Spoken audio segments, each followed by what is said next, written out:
Juri yang terhormat, yang terjadi pada status quo saat ini adalah sumber daya kelautan dan potensi maritim yang ada di berbagai negara berkembang tidak memberikan kemajuan ekonomi yang signifikan, dan justru dana untuk mengembangkan maritim di negara berkembang sama sekali tidak membuahkan hasil. Terlebih mekanisme yang sudah ada di status quo seperti pendidikan terkait kelautan, geodesi, dan pelayaran, nyatanya banyak generasi muda yang tidak mau mengambilnya. Pun pelatihan yang diberikan pemerintah dan subsidi dana untuk para nelayan dan masyarakat lain mengembangkan keahliannya pun juga tidak membuahkan hasil sama sekali untuk memajukan ekonomi negara berkembang, bukan? Sehingga mekanisme tersebut sudah tidak relevan untuk digunakan.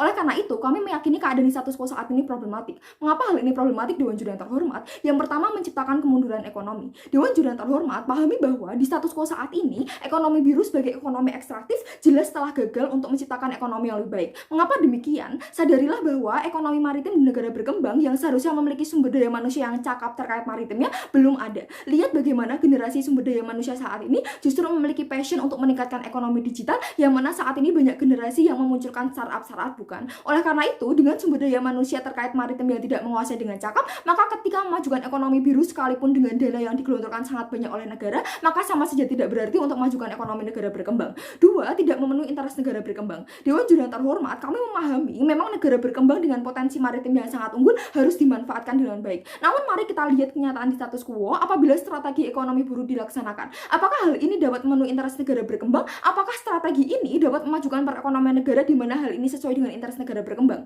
Lihat bagaimana sumber daya maritim sebagai sumber daya alam ekstraktif, yaitu sumber daya alam yang tidak dapat terbarukan, yaitu seperti minyak bumi, gas, dan lain sebagainya. Ketika terjadi kegoyaan seperti pandemi ataupun konflik antar negara, maka harganya akan naik turun atau fluktuatif, bukan? Sehingga hal ini justru akan membahayakan interest negara berkembang dalam stabilkan ekonomi. Oleh karena itu, urgensi pada mosi ini muncul, yaitu sebagai negara berkembang dengan potensi maritim, Dewan ini tidak akan menggunakan strategi ekonomi biru. Dua poin karakterisasi yang kami bawakan. Satu, negara berkembang dengan potensi maritim. Pahami bahwa karakterisasi negara berkembang dengan potensi maritim dapat menjadi keunggulan sekaligus kelemahan. Negara berkembang memiliki karakterisasi sebagai negara yang belum sepenuhnya stabil terkait ekonomi, sumber daya, dan negaranya. Lihat bagaimana ekonomi mereka belum stabil, sumber daya manusianya belum berkualitas, pengangguran masih kerap terjadi. Oleh karena itu, meskipun negara berkembang mempunyai potensi maritim yang bagus, namun belum dapat mengolah dan masuk dengan baik, akan berbahaya dan menjadi bumerang sendiri bagi negara berkembang ketika menjalankan strategi ekonomi biru. Dua, strategi ekonomi biru. Strategi ekonomi biru adalah strategi yang mengandalkan sumber daya kelautan, di mana buruk bagi negara berkembang karena satu, pahami belum ada sumber daya manusia yang cakap terkait maritim.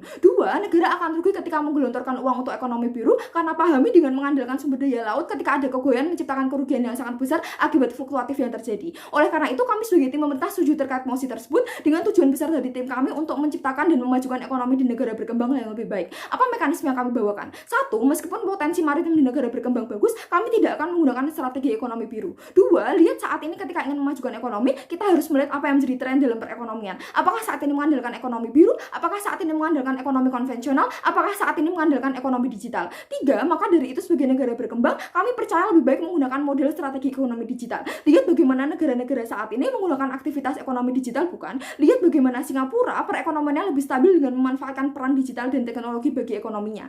Empat, oleh karena itu, dengan ekonomi digital hal ini akan lebih efektif dalam memajukan ekonomi negara berkembang. Pahami dengan negara berkembang yang minim budget, ekonomi digital lebih efektif, lebih murah, dan menjangkau lebih luas, bukan? Disclaimer Dewan Juri yang terhormat. Dengan pemerintah memprioritaskan ekonomi digital yang efektif, maka ekonomi biru sudah tidak digunakan. Potensi maritim yang ada tidak digunakan strategi utama untuk memajukan ekonomi negara berkembang, namun untuk pengembangan ekonomi yang tidak prioritas. Selanjutnya, dua beban pembuktian akan kami bawakan. Satu, mengapa secara prinsip hal ini dapat dijustifikasi, dan dua, bagaimana dengan menyetujui mosi maka dapat memajukan ekonomi. Ada dua argumen dalam perdebatan kali ini. Satu, mengapa dengan tidak menggunakan strategi ekonomi biru dapat memenuhi interest negara berkembang, dan dua, bagaimana dampak bagi aktor-aktor yang terjadi. Masuk dalam argumentasi yang pertama. Dewan Juri yang terhormat, pahami bahwa interest negara berkembang adalah ingin memajukan ekonomi secara signifikan dengan budget atau kapital mereka yang belum unggul dan sumber daya manusia yang belum berkualitas secara signifikan. Sadarilah bahwa strategi ekonomi biru di status quo sudah gagal dengan mekanismenya yang tidak terlaksana dengan baik.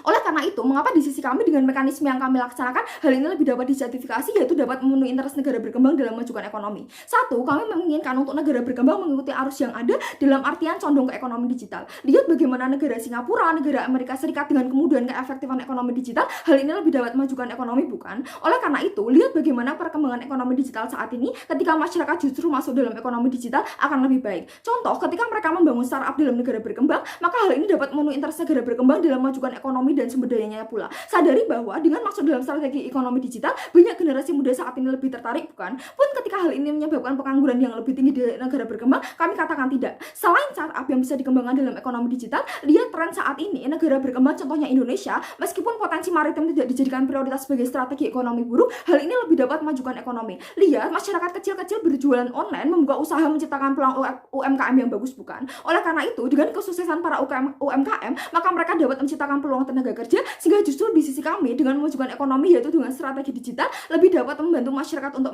mengurangi pengangguran yang terjadi. Oleh karena itu, apa komparasi likelihood yang akan terjadi? Yang pertama, di skenario pemerintah, skenario terbaiknya yaitu dengan mengikuti strategi ekonomi digital, kami lebih dapat memenuhi interest yang ada. Satu, terkait ekonomi, budget akan ekonomi digital lebih fleksibel dan murah, dan hal ini akan lebih efisien. Dua, terkait SDM, sumber daya manusia sisi kami lebih maju, di mana dengan adanya startup digital, masyarakat akan melek akan teknologi. Sebaliknya, meskipun skenario terburuk yang terjadi ekonomi belum sepenuhnya maju maksimal, hal ini tidak apa-apa. Setidaknya di sisi kami, uang negara tidak dihambur-hamburkan untuk memajukan potensi yang belum mendapatkan kejelasan dan tidak sesuai dengan interest dalam negara berkembang dan sumber daya manusianya, bukan? Oleh karena itu, bagaimana dampak bagi aktor yang terjadi? Yang pertama, di negara berkembang, untuk memajukan negara berkembang, sisi pemerintah lebih berhasil. Lihat bagaimana kemajuan iptek yang dimanfaatkan oleh masyarakat untuk masuk dalam strategi ekonomi digital, menciptakan peluang pasar lebih luas bagi negara dan juga internasional, bukan? Lihat bagaimana sisi oposisi dengan mempertahankan strategi ekonomi biru, justru negara mengalami kemunduran. Lihat bagaimana dengan mempertahankan sumber daya maritim yang ekstraktif seperti minyak, hal tersebut akan sama sekali tidak berguna ketika diperdagangkan, harga akan fluktuatif.